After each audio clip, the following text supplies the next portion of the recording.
I believe in building up your self-discipline through all pursued endeavors, pretty much any pursued endeavor that is worth pursuing. You need to build the self-discipline. So this goes in every single aspect of life that you can think of.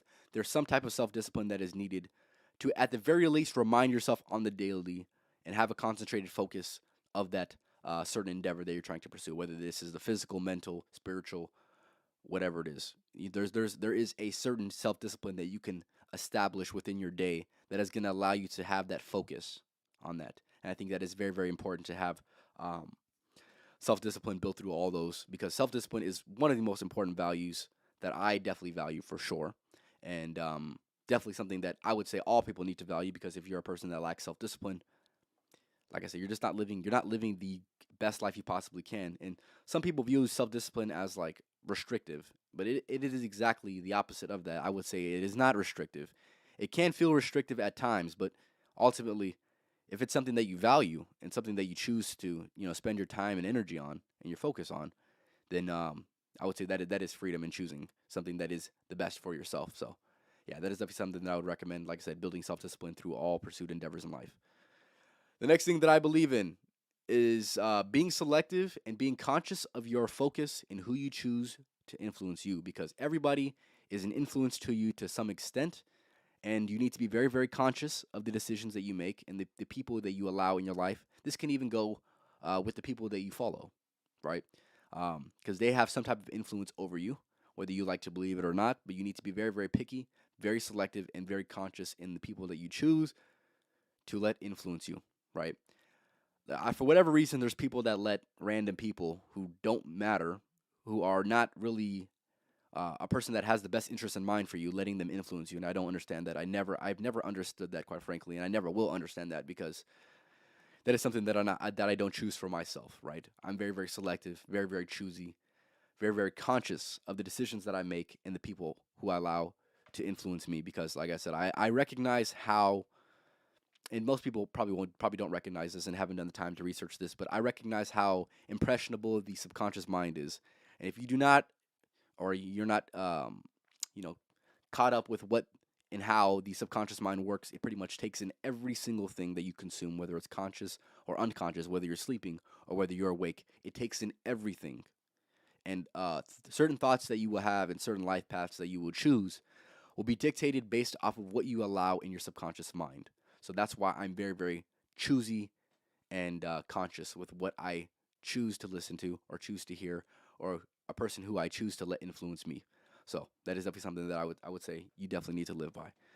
The next thing that I believe in is a phrase that I got, and I don't know who came up with this phrase. I'll tell you the person who I heard it from. I heard it from Mike Tyson. It is this little catchy phrase. I won't say it's catchy, but it's something that's, I would say, it's pretty all right. Definitely something of importance for sure. And it is, you need to be him before you become him. This is something that I adopted, I want to say either earlier this year, I think so. Like very, very early on in this year. This is a mindset of, like I said, I want to say it one more time for you guys to completely internalize this, right? You need to be him or her to become him or her. So be him before you become him. This is saying that the person that you want to become, you need to first be. And that sounds, you're like, okay, champ, come on now. It's pretty self-explanatory. But you need to really, really think and emphasize this, because be him before you become him, right? Him is a person, right? Who is that person for you? That is a question you need to ask yourself, right? Something you need to be very, very clear on. Who is the ideal person that you can be? Who is the person that you want to be for everyone in your life? Who is that person? And when you think of that and you come to that, concise answer, right? That specific answer, therefore you can be more specific on the ways in which you choose to act, right? And with that being said, you are becoming him by being him, right? It's pretty straightforward like that. But yeah, that is definitely something that I would definitely recommend for somebody to internalize. And this is something that I definitely internalized myself. And like I said, it definitely changed. It definitely changed kind of the ways that I think. That was definitely a very, very paradigm shifting moment when I had first heard that message, for sure. Shout out to Mike Tyson. Shout out to Mike Tyson. The next one is going to be, this is kind of similar to the one that I already referenced, but it's going to have a little bit of a different spin. This one is I believe in adapting and overcoming any and all of life difficulties.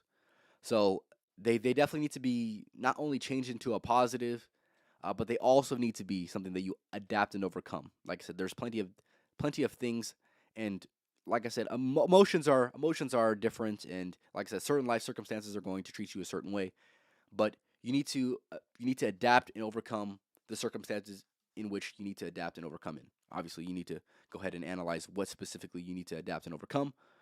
But with that being said, I do believe that it is something that you need to really, really focus on because you can't let these things just hold you down, right? You need to figure out a way and, like I said, adapt to the circumstances life throws at you. There's going to be a lot of unpredictable things that happen in this life, but it's not about being a victim of those circumstances, but just being the controller of your destiny. And like I said, with that being said, you need to be able to adapt. You need to be able to overcome any of those life difficulties for sure. The next thing that I believe in, and this is a very, very important one. Shout out to Jordan Peterson. He's definitely the person where I really adopted this life philosophy. And at first, it's going to sound a little weird until I explain it. So, this is one second. This is pursue meaning, not happiness. I'm gonna let that sink in for a little bit, right? Pursue meaning, not happiness. The reason why I say this is because a lot of people pedestalize happiness, the emotion of happiness. And I'm not saying it is not a worthy emotion to have. That's not what I'm saying, right? I think it's not as worthy of a pursuit as people make it out to be, right? I feel like society has this life philosophy that is happiness is the highest form of being, and it's really not. It's sadly not, because just as with any emotion, it is nothing more than just temporary, right? With that being said, these temporary emotions are going to come and going to go, but you know what doesn't come and go is meaning. Building meaning for your life is going to take you through all the emotions and let you live the human experience till its fullest extent and get you the most satisfaction of that human experience. I believe meaning for men I would say believing or I want to say this: meaning for men and meaning for women is pretty much the same thing, right? This is going to be fulfilling your purpose, and if you don't know what your purpose is, then this is finding your purpose. And I believe that men specifically have a duty to provide their service to the world by creating a life paradigm bigger than themselves and their current circumstance. This is all going to be found through meaning, right? You need to find, like I said, a reason bigger than yourself and pursue something that is going to give your service and give your sacrifice to the world in order to make it a better place.